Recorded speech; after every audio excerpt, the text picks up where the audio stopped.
Welcome to the third edition of the David James Group podcast, Stir and Tell.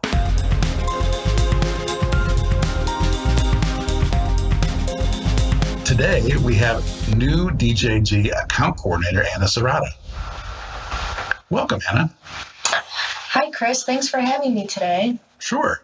The reason we are having you on is because you wrote a really nice blog post for us right after you started about some of the challenges you faced and overcame during your job search. And we thought it'd be great if you could pass those tips on to those behind you that are in their senior years now or still in the job search. They could probably benefit from your advice. So why don't you share some of the info that you've got from that blog post? Yeah, so I wrote about 7 tips that I felt would be the best tips for when you're a senior in college that you want to take when you're looking into entering the job force. The first tip I'd say is to apply anywhere you want, but do your research on companies. I came across a lot of companies that presented themselves as PR or marketing, but ended up being not that, more of a sales job. And I think especially when you're going into public relations and marketing, you need to be aware of those. Yes. Truth in labeling is important in the job search. Yes, it is. My second tip is don't accept the first offer you receive. As not everyone knows, I got 2 offers in 12 hours, and I was about to accept the first one, not knowing I would get another one. So you definitely need to wait on offers, even if it's the first one in many months, because something might pop up. And you also need to sit on that offer and make sure that what you are going to be getting at your new job is what you want. But what about the pressure that you're going to get from your parents and your friends and just your own anxiety? You know, you've got a job offer, you got one in the bank here. Why would you wait 36 hours, 24 hours? Wouldn't you be worried about losing that opportunity to somebody else? Yes and no. In my case, I had an offer that was presented to me that other people were also receiving. I wasn't the only person they were hiring.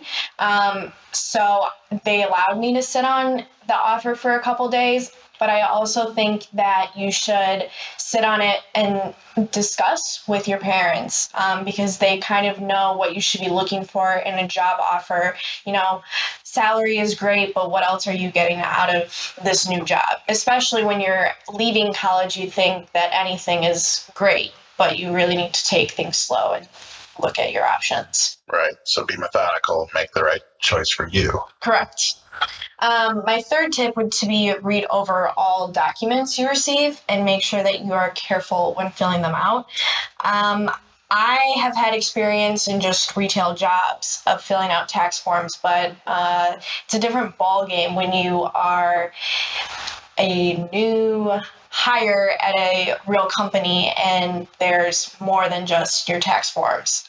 You really need to look over everything and make sure that you are filling it out correctly. So yeah. There will be a quiz on the DJG employee manual at the end of this podcast. So yes, see, exactly. Aren't you glad you read it? I am. I did read it actually, which is something that you should be doing along with filling out your forms, reading the handbook and knowing all the rules. Even though I had interned with you guys last summer, I was still needing to read up on what an employee is because it's totally different from employee versus intern. Good point. My next one is to dress to impress, at least on the first day, and in interviews as well, just because your first impression always matters when you first enter your new job. Even though they may say it's business casual the rest of the year, it's always nice to just show up spiffy on your first day, and in interviews as well, because it puts a good front forward of who you are. Do you think college graduates have a hard time dressing for job interviews and on-the-job performance and context? 100%. I was in the Public Relations Student Society of America, and we would go on tours to go see agencies, and we struggled with a lot of people who would come on these tours not knowing how to dress. Girls would wear too short of skirts or too revealing shirts, and guys would dress too casual or not know how to wear a tie. So I definitely think it's important to learn about how to dress no matter what kind of profession you are going into, especially for interviews. Excellent advice. Yes, I try.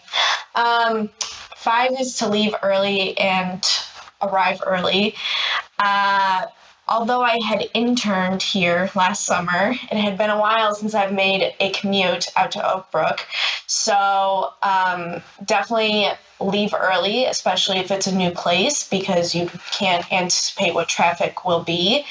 And arrive early because it'll be a busy day, probably your first day, and you'll want to show up early and not be late, because if you start off on the wrong foot being late, well, then that shows a bad impression of who you are.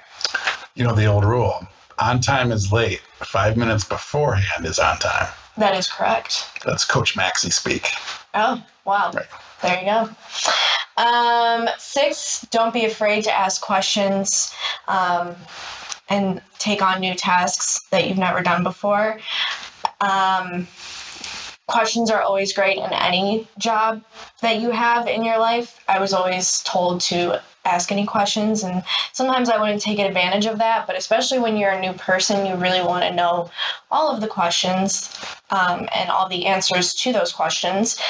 Along with new tasks, you always want to be forthcoming that you are willing to take on new tasks, and that even if it seems like a challenge at first, that you can do it, because then it shows that you can handle more than you are given, because they might give you the bare minimum when you first start your job, but you'll want to be able to take on more later on.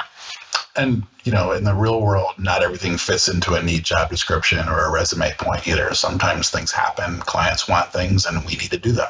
Right. Like, I'm an account coordinator, but I do social media and PR along with that. So you might start off as one role, but me personally, I was never afraid to go into other roles, because I like to have a little bit of everything on my plate. So if you're like that kind of person, then you will want to take on new tasks and try different things and try new things, because you might not be doing it now, but later on down the road, you might be asked to. Right. My last tip is to enjoy your new job. It's an exciting time graduating college and starting your career, essentially, and you should enjoy it and be happy with the decision you make, even though there's a lot of pressure to get a job right away and after college. You should want to be excited to go to work every day and work with the people that you are working with, and to just live in the moment. Are a lot of your friends still job searching? Some of them. I think most of them have found jobs. I don't know if they're great permanent jobs, but I know that everybody is working. So if we looked at the picture of the PRSA students that visited our office last November, how many of those kids who are seniors have jobs now? What do you say? I'd say a good majority. Yeah. I wouldn't say they had jobs right before they graduated. A lot of people, I think, found jobs after college, which I think is something that is a stigma that people, at least my senior year, I thought that I was supposed to have one like right before I graduated. But there were a lot of people that I knew who are still interviewing, including myself, after I graduated. So to know that you're not going to have one potentially right when you graduate and walk across the stage, but maybe a few months after. Great. Well, thanks so much for your time. The blog post is on our website right now, davidjamesgroup.com. Thanks for joining us, and kudos to the Illinois State University for producing another fine graduate. Yes, thank you again.